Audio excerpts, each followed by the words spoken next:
What is up, everybody? Today we're going to try something I've never done before. Creating music for brands is a really powerful way to earn a living as a producer. Imagine being the producer that created an amazing soundtrack that goes behind one of the biggest adverts in the world, like plays at the Super Bowl or some sort of latest iPhone, something like that. It would be really cool to do something like that. And of course, it could support you really well financially. Here's the cool thing. Recently, a really well-known producer in the world of making music for brands got in contact with me and said, "Hey Kobe, I like what you do. I want to see if you've got the skills, if you've got what it takes to make music for big brands."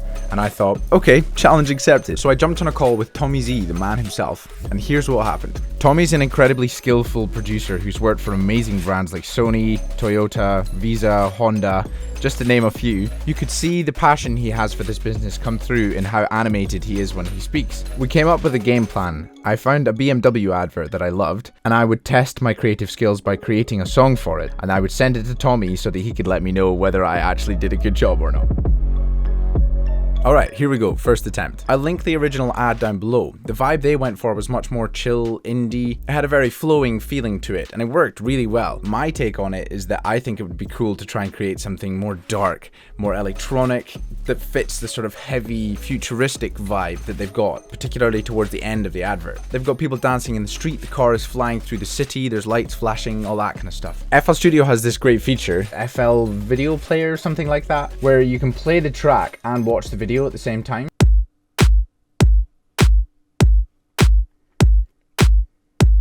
So I think the tempo is about 100. That's really important because I want everything to sync up and for all the dancing to fit really well. I got myself some nice heavy club style drums.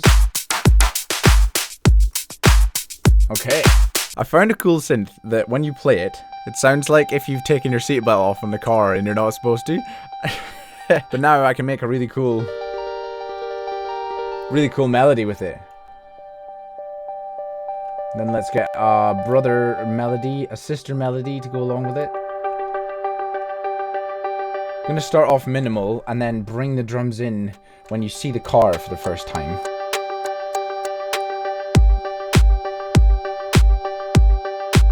Now we need that like dum, like welcome to this song. BMW, yeah, cool. Okay, I feel like we need another synth element that comes in for like an actual chorus there where it really gets going. Now that is a potent synth if ever I did hear one.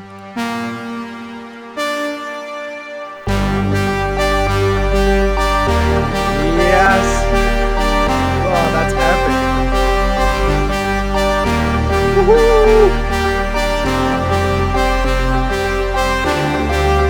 Is that not how you would feel if you were driving through the city at night in a BMW? You'd be like, whoa, and like all the city lights flying by you because you're like, whoa, I put the pedal to the floor and fly super fast through the city. Is that just me? I feel like that's exactly what I would want to listen to.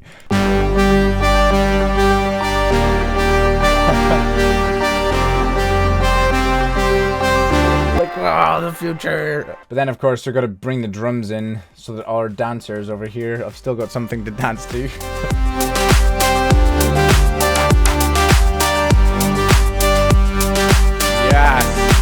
That's such a cool transition when it goes from like daytime to nighttime by him pulling the switch, like turning the lights on but turning the daylight off. Ready? Yeah. In the original advert, they did something really cool when they get into this alleyway where they press this like the parking assistant thing and it's like hands-free and it's like, whoa, what's happening here? So I feel like I've got to like and just get rid of the drums completely. It's quite oriental. I think they're in a Chinese market, so like a light string pluck just for a brief moment and then it kicks back in.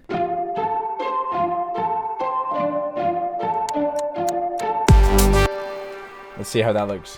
This is making me want a BMW.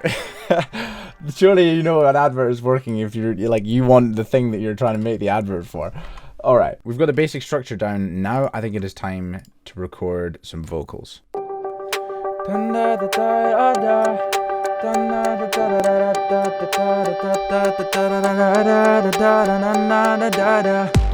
overthink, just Fight up, run away, run away. Then around again, wait another day. Dun da da da da. Da da ba da ba da. Da na na na na na da. We come undone. Open my eyes up. Come undone. I'm trying to really get some distortion. Glow, glow, burn so bright that all I know is the future has begun. I come undone. Look to the sky, a wildfire eyes are come undone. Glow, burn so bright that all I know is the future has begun. I come undone. And oh, hold on tight and don't let go.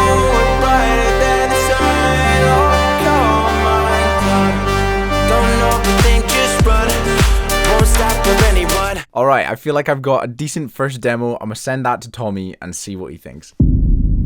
I've given this first draft a go and I'm really intrigued to see what your thoughts were, whether it's working and where I should go from here. So first off, I will tell you this.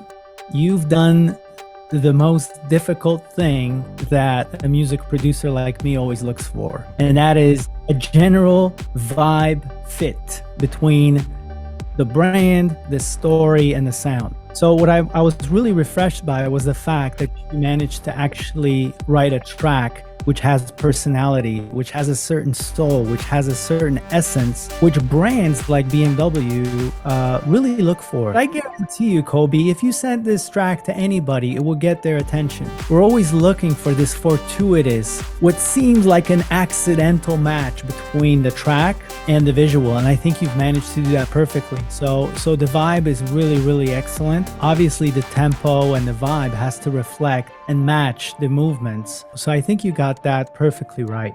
If there's anything that I would attach to here, is there a possibility for us to build a third section?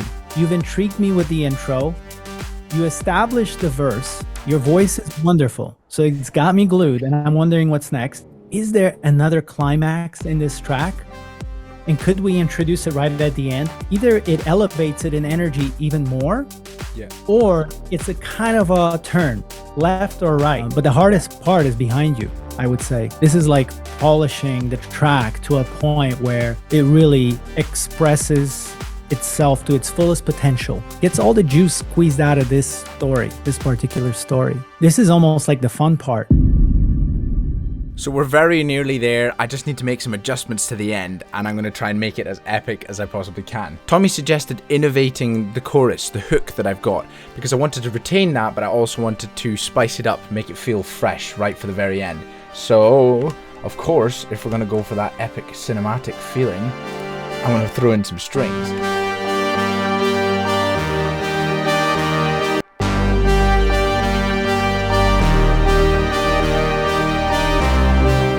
Now, I want to keep the drums in certain sections because there are still folk dancing, but I'm going to experiment with them. So I'll add some, take some away, just make it feel like it's keeping you on your toes.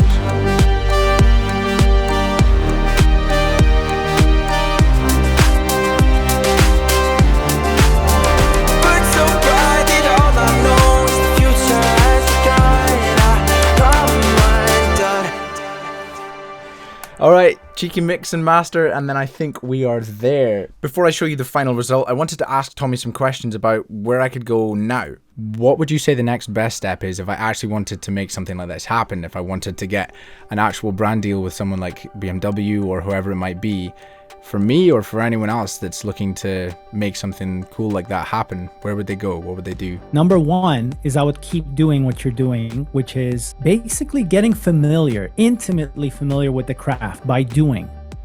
So find 30 more campaigns, different lengths with different requirements for the tracks. You might end up loving it. You actually have something tangible at the end of your jam session, which is like a 90-second track that works really well. And I guarantee if your craft is at a high level, people would start paying attention. So that's the first part. Then the second part is like, okay, how do you actually break into this business and how does it work? So the second step is to start creating a relationship with music producers at music production companies like mine. So you can look up my company, TommyZ.co, and see what kind of work am I doing. His music production company is doing this kind of work, then what does my reel need to sound like? Because it needs to be at least as good as what I'm seeing on their portfolio so that I can make some kind of a standout impression when I email them the music. The third step would probably be to look at our free training, which basically introduces you to our world. In 45 minutes, you will know more than an average musician does about how music for brands is made, who is involved, how much can you expect to get paid, who do you need to contact in order to break in, how do you need to contact them. All of this is covered in the free training. Obviously, like 45 minutes is not enough to explain my life's work, but it's probably enough for you to make a decision. Do I feel like this is something that could be for me? And if so, then you can go deeper. So I will surely be diving deeper, and if you would like to dive deeper as well, like Tommy mentioned, there is his free training, which will be linked down below. He also has an incredibly in-depth course that you can get down below. I will also get a commission if you buy the course, but commission or not, I would be recommending it. I've had a look through, I've started working on it. The detail that is in this thing is unbelievable. One of the main things I've learned from the course so far is Tommy emphasizes the fact that you can use your skills you've developed to create music that you like this song, I like this song, I would want to release this song as one of my own. But then it can also be used for brands, and brands really do have the funds to put behind these kinds of projects. So much so that when they contact a music house looking for a song, they're happy to pay even just for demos. So they'll maybe get 5, sometimes 6 demos from different artists, and they pay every artist maybe $200-300 at a lower end, and maybe considerably more than that if it's a really big brand. And then if your track is selected as the final one, you get paid even more to do it. So even if your track isn't selected, if your skill set is high enough, they value having even just your ideas so that they can get the best taste for which one fits the ad best. To me, I always just thought you would only get paid if your song gets selected, and I was like, wow, that's really cool. Obviously, you want your song to get selected, so you make the best one you can, but even if it doesn't quite fit the advert, you will still get paid. That's the thing I think is really special about it. If you follow through the course and you do the hard work, I am certain that something amazing will come from it, because there's just too much valuable information there for that not to be the case. The link is down below, along with all of Tommy's contact details if you guys want to reach out to him, say thanks, give him a message, send him some of your stuff. Thanks again to Tommy, of course, for introducing me to this world and setting the cogs in my mind spinning. I'm excited to see what happens in the future. Speaking of the future, here's my futuristic BMW soundtrack. For watching, new music coming soon. Click on another video now. Until then, believe in yourself and you will be unstoppable. Bye!